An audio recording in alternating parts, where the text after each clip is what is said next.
So when I left that conference, I looked at my wife. I said, "Babe, what do you think about that conference?" She said, "It's real nice." I said, "Great, because I'm going to quit my job." Hey, bro. I'm doing well. How are you doing, John? I love it, man. I'm doing good. I could listen to you talk forever, just so you know. Yeah. Love the accent, and you're funny as hell, and informative, and know your stuff. Appreciate it. Appreciate It's a southern drawl, what I tell people. Good old Mississippi. You got it heavy too. I love Yeah. it. I love it. You're still there, right? That's where you still live? No, I live in Memphis now. Okay. Yeah, I left Mississippi back in 1999. So Got it. And, yeah, it's been a while. Dang. So I grew up in Boston, but I've been in the South for 20 years, and they took my Boston accent away. You hear some words every now and again, but yeah, you know, when I go home, all they hear is Southern, and in the South, they know I ain't from the South too, and it's confusing for everybody. Man, imagine having a Mississippi accent and Louisiana, because that's what I have. Yeah. It's a combination. Combo.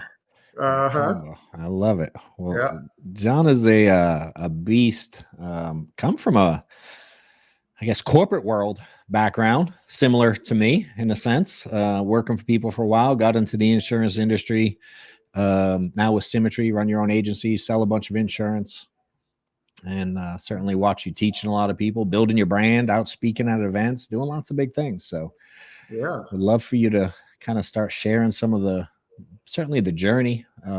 But ultimately I do want to help people learn like actual nuts and bolts about selling. I love to give people takeaways that they can actually implement. So we'll get into that, but just for, the story part, if you don't mind, give them a little background how you got into insurance. And actually, I don't even know the full story. I know some of it, but I don't know the full thing. Yeah, absolutely. So as you know, I'm from Mississippi. This is my fourth state and my ninth city. Just trying to relocate. I came from retail, as a manager. Man. And if anybody ever worked in retail, relocation is the way to kind of climb the corporate ladder.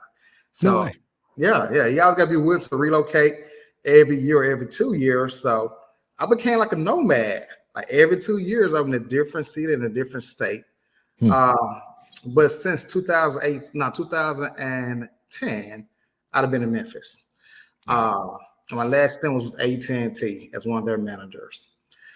So how I made a transition from corporate America over to insurance, I was just tired. As I mentioned before, I never had a place I called home. I kept relocating. And then once I got married and I started having children, I'm like, you know what? By the time my son goes to kindergarten, I will no longer be working for anyone else. I didn't know what type of business I want to get into, but I just knew at that time, like, I'm done relocating. I'm done trying to work, 50 hours a week, overworking and being underpaid. I needed a way out. And insurance just kind of fell into my lap. A young man came to my store one day. It was back in, I would say 2015, maybe 16. He comes out of the store. He's upset. He's trying to buy a cell phone. To make a long story short, I started helping him because as a manager, you don't get what you call willing to recommend surveys. As an employer, you do. So I saw he was already, upset. So I said, let me help him. I will help this guy. So once I helped him, I started asking questions. Because I saw you had a discount with AT&T. It was in real estate. I said, hey, I'm looking for a career change. Do that pay well in commercial real estate? He said, nah, they don't make no money. I said, okay. So I kept on helping him out. So I just started asking more questions. I said, hey, so who you buying this phone for? He says, my daughter. I'm like, who? Well, how many kids you have? So I got 4. I said, man, that's cool, man. I only have 1, but I would like to have more. I said, what about your wife? What does she do for a living? He said, she doesn't work. I said, wait a minute. You mean to tell me you have 4 kids and your wife do not work and you're not making any money in commercial real estate? Man, I just don't believe you. He said, no, seriously. I don't do commercial real estate anymore. I do insurance. He was working for Aflac, but he had the discount from commercial real estate. So he said, don't change my discount. I'm not going to change that. I said, okay. I said, Insurance, man, whatever. And he left. And I never pursued it. Yeah. It was about 3 years later, insurance came back around to me. And I said, you know what? Opportunities do not knock twice. So I need to look into this. And then I kind of, that's how I got to insurance. No, I had a young lady working with me at AT&T, and she was working with Primerica, and she introduced me to insurance. And I got my insurance license through that company, and then I pivoted to Signature Financial Group. Yeah, got it. Yeah. Calling the list versus leads, right? Absolutely. And I'll tell everybody, I know a lot of people doing well with that company. So yeah, same. Yeah, it's okay. It was preference. They all work. They all work. Yeah, it's just what do you like doing? Absolutely. Success is universal, what I tell people. Mm-hmm. It's all the same. It just what kind of fits you and your core value that kind of resonates with you as an individual. Yeah, they all makes sense. So did you jump from corporate to this full time? Did you transition? Or did you just how'd that go? So what ended up happening, so I was get my license through Primerica. My resume was going out to everybody, through ZipRecruiter. Yeah.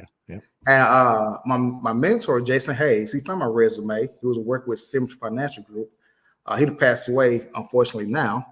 But he calls me, and I was driving to AT&T. He said, "Yeah, I just got your resume. Came to do an interview." I'm like, "Okay, let's talk about it." Sent him a couple of videos. And it went well. Mm-hmm. The second interview, it was going well as well. He said, "If you're really serious about this, John, I need you to come to our conference." So I said, "Okay, well, when is the conference?" He said, "Next week." So, man, that's a short notice. I said, "Can you not live in Memphis, right? So is it Nashville? Where's it going to be at?" He says, "Raleigh, North Carolina." Yeah, buddy. Yeah.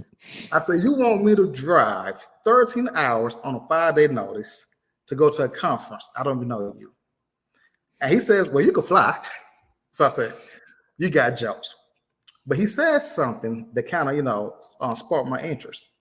He said, "You've been on this phone with me for 20 minutes, complaining about things that's not going well with the company and how you just stagnant and you hit your pinnacle. Yeah. And you know what they have to offer you.